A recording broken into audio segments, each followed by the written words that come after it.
The Galactic Council had been watching Earth for 3 centuries, ever since the Great Exodus. What had once been a thriving blue marble was now a poisoned wasteland, its atmosphere thick with industrial toxins and its oceans black with oil. The Zephyrians' Korthak Empire and dozens of other species had carved up the abandoned planet between them, strip mining its resources with ruthless efficiency.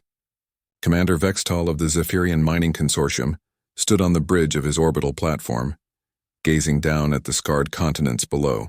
His forearms gestured dismissively at the latest productivity reports. "Increase the extraction rate by 30%, he chittered to his subordinates.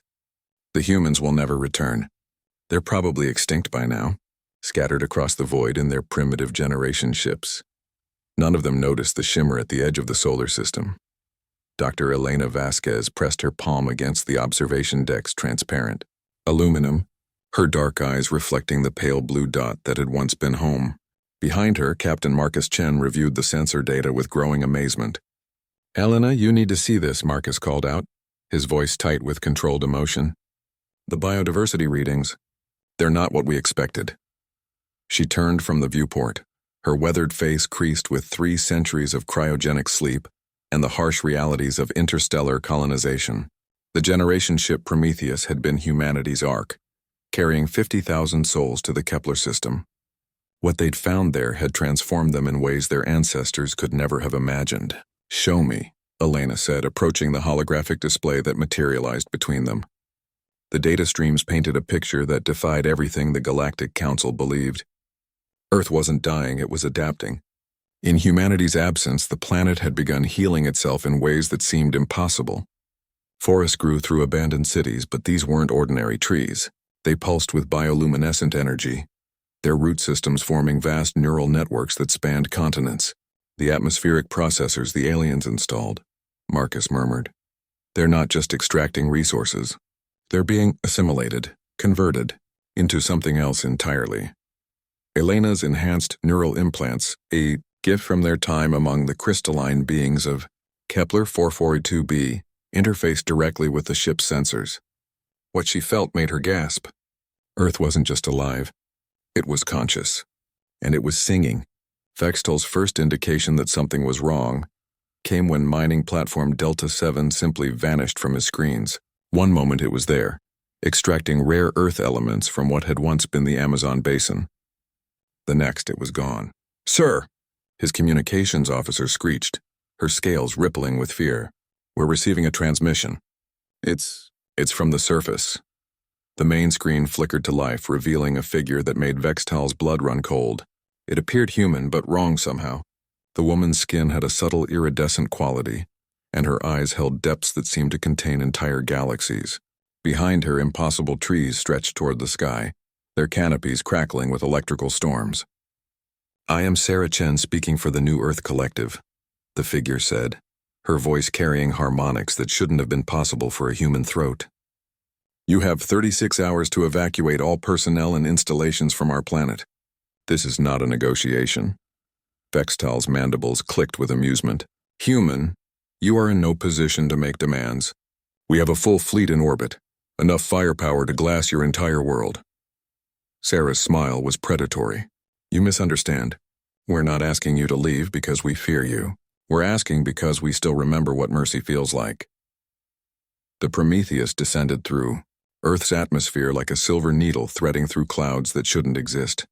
Clouds that pulsed with their own internal light and seemed to part respectfully before the ship's passage. Elena watched through the neural link as her people prepared for planetfall, each of them changed by their centuries-long journey in ways the galaxy had never seen. They had started as refugees. Time, isolation, and necessity had forged them into something far more dangerous. Captain Chen's daughter Sarah stood in the forest that had once been New York City.